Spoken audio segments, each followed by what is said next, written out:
Hello दोस्तों, कैसे हैं आप सब। कैसा है मेरा यूट्यूब परिवार। मैं advocate Shada Mansoori, district court Haridwar Uttarakhand से।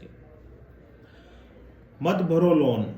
कोई बैंक या एनबीसी कंपनी आपका कुछ नहीं उखाड़ सकता, कुछ नहीं बिगाड़ सकता जब तक हम आप बैठे हैं। आपकी सिविल भी खराब नहीं होगी और आपका लोन राइट ऑफ हो जाएगा। आज हम इसी टॉपिक पर बात करने वाले हैं। मैं आपसे कुछ इम्पोर्टेंट बात शेयर करना चाहता हूं कि जो मेरे भाई फेसबुक पे या इंस्टा पे या यूट्यूब पे देख रहे हैं वो सब्सक्राइब कर दें। और अगर कोई पैकेज लेना चाहता है तो पैकेज भी ले सकता है या हमारी टीम से कांटेक्ट कर अपॉइंटमेंट भी लेकर बात कर सकता है। मैं 4 दिन दिल्ली में रहूँगा तो वहाँ भी आप मिल सकते हैं। तो दोस्तों, सबसे पहले हमें ये समझना पड़ेगा कि ये सिविल का बवाल क्या है। ये सिविल ऐसी क्या है, ये सिविल कब पैदा हुई, कब ये हमारे ऊपर थोपा गया और कब इसका जन्म हुआ। आज हम इसी बारे में पहले बात करेंगे, फिर बाद में बताएंगे कि कैसे आपकी सिविल खराब नहीं होगी।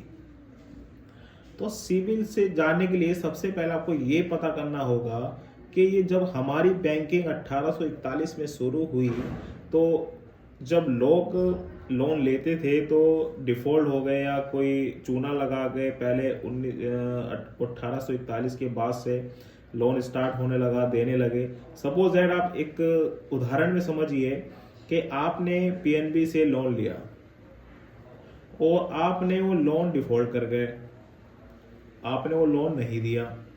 फिर क्योंकि पहले लोग समझदार भी थे, बहुत तेज भी थे, तो उन्होंने क्या करा, उसी डिस्ट्रिक्ट में दूसरे बैंक ऑफ बड़ौदा से लोन ले लिया। वो वहाँ भी डिफ़ॉल्ट कर गए। अब बैंक क्या कहती थी कि जो भी लोग डिफ़ॉल्ट कर रहे हैं अपना डाटा रखें, क्योंकि उस टाइम पे कंप्यूटर या ऑनलाइन की सुविधा नहीं थी। तो वो पेपरों में चढ़ाते थे कि इस बंदे ने इतना डिफ़ॉल्ट करा है इस बैंक में। और ऐसे ही बैंक ऑफ बड़ौदा वाले ने संभाल के रखा अपना, क्योंकि कंप्यूटर तो नहीं है कि कैसे पता चलेगा। तो ऐसे देखते हुए आरबीआई की गाइडलाइंस आई कि 1 करोड़ रुपए का लोन जो भी डिफॉल्ट करेगा उसे उसका डाटा मर्ज किया जाए सारी बैंकों से, जितने भी बैंक हैं, कि उससे पता चल सके कि ये डिफॉल्ट करा हुआ है। तो 1993 में ये गाइडलाइंस आई थी। फिर अब एक गाइडलाइंस 2002 में आई। मगर गाइडलाइंस क्या हुई कि उस टाइम पे 1 करोड़ बहुत था और आज के टाइम पे उसकी वैल्यू कम से कम 60-70 करोड़ होगी। मगर 2002 में आरबीआई ने गाइडलाइन जारी कर दी कि उसने कहा है अगर 500 रुपए का लोन भी डिफॉल्ट होगा तो वो उसके सिविल में दर्शाया जाएगा। इसका जन्म 2002 में स्टार्ट हो गया। ऑनलाइन कंप्यूटर्स आ गए, सब स्टार्ट होने लगा। अब इन्होंने धीरे धीरे उसको मर्ज करना स्टार्ट कर दिया हर बैंक से। अगर आप 500 रुपए का भी लोन नहीं देते हैं, डिफॉल्ट देते हैं, तो वो आपके सिविल में छप जाता है, जो जिंदगी भर नहीं हटा सकता, ना कोई हटा सकता है, ना हट सकता है। उसकी सिविल आपकी प्रभाव पड़ेगा और डाउन हो जाएगी। अब सबसे अच्छी सिविल मानी जाती है 700 लेके 800-900 तक के बीच में। मगर अगर आप ऐसे डिफॉल्ट होते रहेंगे, 500 रुपये का अगर डिफॉल्ट है तो सिविल का 86 डाउन हो जाती है। अब इससे बचना कैसे है कि अगर आपने लोन डिफॉल्ट कर दिया है, या तो 500 हो या लाख का हो, अब तो वो लिखा जाएगा और उसकी प्रभाव भी सिविल से पड़ेगी। ठीक है। और सबसे पहली बात मैं आपको बता दूं कि अगर आप लोन डिफॉल्ट करते हैं तो वो क्रिमिनल केस नहीं माना जाता है, वो सिविल प्रक्रिया में आता है।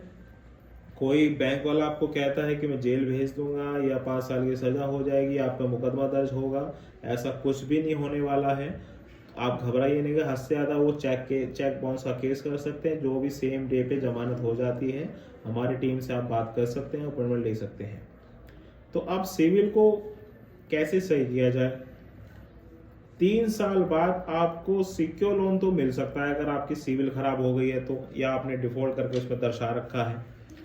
मगर अगर आप 1 साल का कोई लोन लेते हैं, सपोज कोई गाड़ी का लोन लेते हैं और आप उससे टाइम से भर देते हैं तो आपकी सिविल बूस्ट हो जाएगी और आपको लोन देना हर कोई बैंक एनबीसी तैयार हो जाएगा।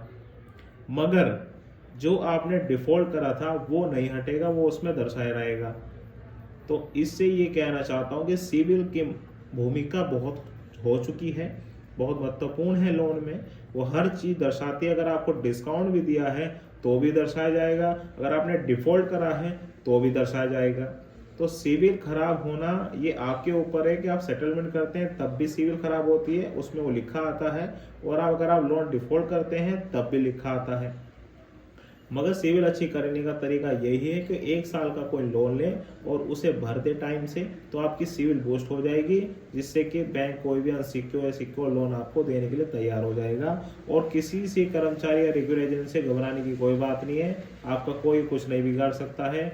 जब तक के लिए जय हिंद दोस्तों, ऐसे ही प्यार देते रहे। जय हिंद।